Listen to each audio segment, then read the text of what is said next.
ہے۔ حضرت حلیمہ سعدیہ عرض گزار ہوئی میری دوستوں سہیلیوں کوئی چراغ نہیں لائی، بلکہ جب سے محمد عربی کو گھر میں لے کر کے آئی ہوں ما كنا نحتاج الى الاسرار من يوم اخذناه، فرماتی جس دن سے میں نے اس پیارے کو اپنے گھر میں رکھا ہے مجھے چراغوں کی ضرورت نہیں ہے، دیے کی ضرورت نہ مشعل کی حاجت۔ عجب روشنی تو نے پائی حلیمہ، عجب روشنی تو نے پائی حلیمہ، بنی تو محمد کی گاڑی حلیمہ۔ فرماتی حضور کے چہرے سے نور نکلتا ہے، میرے دل و دماغ روشن ہو جاتا ہے۔ کئی حدیثیں، کئی واقعات، وہ اماں عائشہ رضی اللہ تعالیٰ عنہ کی حدیث بڑی مشہور ہے، آپ نے سنا ہوگا۔ سوئی ہو گئی، حضور آئے، حضور مسکرائے، یہاں سے حضور کے نور نکلا، اتنی روشنی ہوئی، اتنی روشنی ہوئی کہ آپ نے سوئی کو تلاش کی۔ جس چیز کو حضور نے چھو لیا وہ چیز روشن ہو گئی، وہ چیز منور ہو گئی۔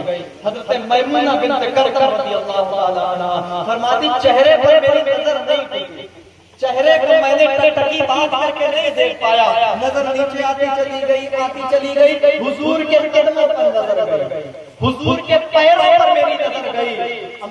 وہ حضرت میمونہ بنت کرکر فرماتی قدموں کو میں نے دیکھا، مکمل قدموں کو نہیں دیکھا، انگوٹھے کے ساتھ جو انگلی لگی رہتی ہے، انگوٹھے کے ساتھ والی انگلی، فرماتی دیگر انگلیوں سے لمبی تھی، اتنا حسن آج تک وہ حسن میری آنکھوں سے ظاہر نہیں ہو پایا۔ اللہ اکبر، جس کے قدموں کے حسن کا یہ عالم ہو۔ شاعر بولا قدموں پہ جبی کو رہنے دو، چہرے کا تصور مشکل ہے، جب جان سے بڑھ کر ایڑی ہے رخسار کا عالم کیا ہوگا، جب جسم تھم کا جلوہ انوار کا عالم کیا ہوگا، ہر کوئی فدا ہے پھر دیکھتے دیدار کا عالم کیا ہوگا۔ ایک سمت علی، ایک سمت عمر، ابو بکر ادھر، عثمان ادھر، ان جگمگ جگمگ تاروں میں سرکار کا عالم کیا ہوگا۔ جس وقت حلیمہ کی گودی انوار خدا سے روشن تھی، اس وقت حلیمہ بائی کے سرکار کا عالم کیا ہوگا۔ طیبہ سے ہوائیں آتی ہے، بے کس کو سکون مل جاتا ہے، اس پار کا جب یہ عالم ہے وہ پار کا عالم کیا ہوگا۔ بہت ساری آپ کی کرنی ہے لیکن وقت اجازت نہیں دے رہا۔ پہلی چیز ہم نے حضور پر درود پڑھنا ہے، دوسری چیز حضور کے حسن کے قصیدے پڑھنا ہے، بتانا ہے میرے نوٹ کیسے تھے، حضور کی زبان کیسی تھی، حضور کی آنکھیں کیسی، حضور کی زلفیں کیسی، اور بہت اچھا اگر آپ نے کہیں پڑھنا ہے تو آپ قرآن کے ہر حرف کو پڑھتے چلے جائیں، حضور کے حسن کے قصیدے پڑھتے چلے جائیں۔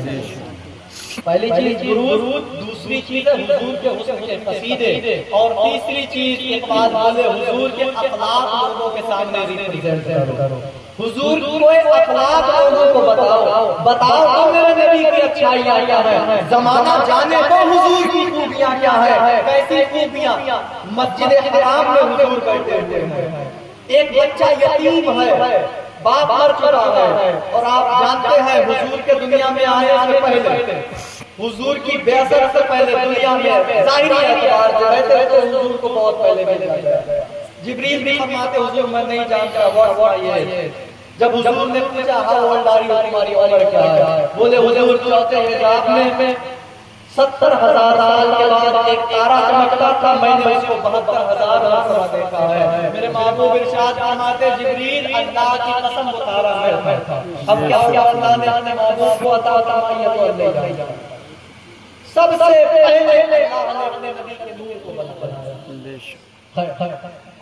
تو حضور علیہ السلام یتیموں پر جو ظلم ہوتے تھے، ہم نے آپ نے سنا ہے ان کا مال غصب کر لیا جاتا تھا، ہندوستان کا یہ کلچر تھا، ابھی تک آپ کتابوں میں پڑھیں گے جنہوں نے ہائی اسکول انٹر بی اے وغیرہ کیا ہوگا اور اتہاس وغیرہ جنہوں نے پڑھا ہوگا وہ جانتے ہیں ستی پرتھا کا عالم تھا۔ ستی پرتھا کا مطلب ہے اگر کسی کا آدمی مر جاتا تھا تو اس عورت کو جنگلوں میں چھوڑ دیا جاتا تھا، یا تو اس عورت کو اس کی چتا پر لٹا کر کے جلا دیا جاتا تھا کہ یہ منحوس ہے، ڈھائن ہے، اپنے آدمی کو کھا گئی۔ عرب کا بھی یہی کلچر تھا، بعض جگہ یہ بھی تھا کہ بچوں کو زندہ درگور کر دیتے تھے، مزدور اور غلاموں کو لوگ اتنی بدترین زندگی گزرواتے تھے، اتنا بدترین سمجھتے تھے اگر غلام کا سایہ مالک کے اوپر پڑ جاتا تھا تو اسے کوڑے مارے جاتے تھے۔ اللہ اکبر کبیرہ۔ لیکن حضور آئے، حضور نے سب کو جینا سکھا دیا، سب کو حضور نے زندگی جینے کا مفہوم سمجھا دیا. یتیم بچہ ہے، ماں کا لباس پھٹا ہوا ہے. ماں سے کہا اماں جی اجازت دے چاچا کے پاس جاؤ آپ کے لیے لباس دینے. ماں نے کہا بیٹا تیرا چاچا ظالم ہے، نہیں دے گا. بچے سے نہ رہا گیا، سمجھدار بچہ تھا، ماں میں لباس تھی. بچہ گیا، چاچا نے دھتکار کر کے بگا دیا. روتا ہوا آ رہا تھا. کچھ لوگوں نے کہا کیا مسئلہ ہے؟ کہنے لگا یار میں اپنی ماں کے لیے لباس دینے چاچا کے پاس گیا تھا، میرے چاچا نے دھتکار دیا. بعض جگہ آیا کہ مسخرے الفاظ مزاحیہ طور پر ان لوگوں نے کہا کہ جاؤ وہ دیکھو حرم شریف کے اندر حضور علیہ السلام جلوہ افروز ہے، ان سے مدد مانگو جا کر کے، وہ سب کی مدد کرتے ہیں. اللہ اکبر. بچہ اپنی ماں کے پاس آیا، اماں جی چچا نے منع کر دیا ہے، اگر تو اجازت دے تو محمد رسول اللہ صلی اللہ علیہ وسلم کے پاس چلا جاؤ. ماں کہنے لگی نہیں بیٹا وہ تو جادوگر ہے نا، وہ تو جادو کرتے ہیں، جو انسان ان سے بات کرے ان سے ملے ان کا دین قبول کر لیتا ہے، ان کے پاس ہرگز نہ جانا. بچہ کہنے لگا ماں مجھ سے یہ حالت نہیں دیکھی جا رہی، میں تجھ سے پرومس کر رہا، تجھ سے وعدہ کر رہا کہ میں نے ان کا دین قبول نہیں کرنا، میں نے اپنے بتوں کے ساتھ بے وفائی نہیں کرنی ہے. ماں نے اجازت دے دی. بچہ چاروں ناچار گیا. جانے کے بعد نصاحت کے عالم اس کے چہرے سے ظاہر ہو رہے. میرے محبوب کریم صلی اللہ علیہ وسلم نے پوچھا بیٹا بتاؤ کیا مسئلہ ہے؟ کہنے لگا پہلی بات میری ماں نے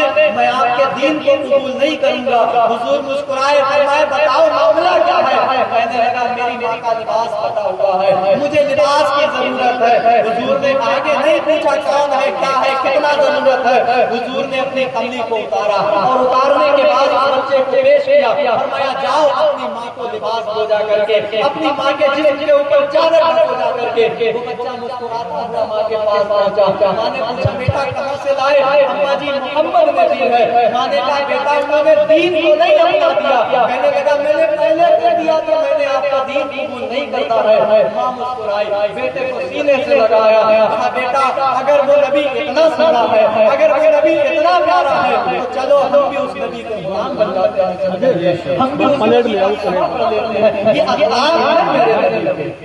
اللہ قرآن میں فرماتا ہے انک لعلی خلق عظیم. محبوب نے آپ کو نبی کے اخلاق آئے ہیں. اگر بات تو بڑی بڑی بات ہوگی لیکن اب اجازت نہیں دے رہا. انشاءاللہ تبارک و تعالی اگر زندگی رہی تو پھر کبھی آپ سے بات ہوگی. جس طرف بتائیں گے اس طرف بات ہو جائے گی. حضور سے پیار کرنا ہے، حضور کے ناموں کی پہرے داری کرنی ہے. ملک کے حالات جان رہے ہیں، کوئی ایسا عمل کوئی ایسا کام نہ کرے جس سے آپ پریشان ہو، آپ کا پریوار پریشان ہو، یا آپ کے رشتے دار پریشانی میں مبتلا ہو، یا ملک کا امن چین سکون یہاں کا ہو. ایسا کوئی کام ہمیں نہیں کرنا ہے. حالات کی نزاکت کو دیکھ کے اپنے ماں سے پیار کریں، اپنے گھر والوں کی رسپیکٹ اور عزت کا خیال رکھیں. فرمائش ہے بھائی بھائیوں کے شعر اللہ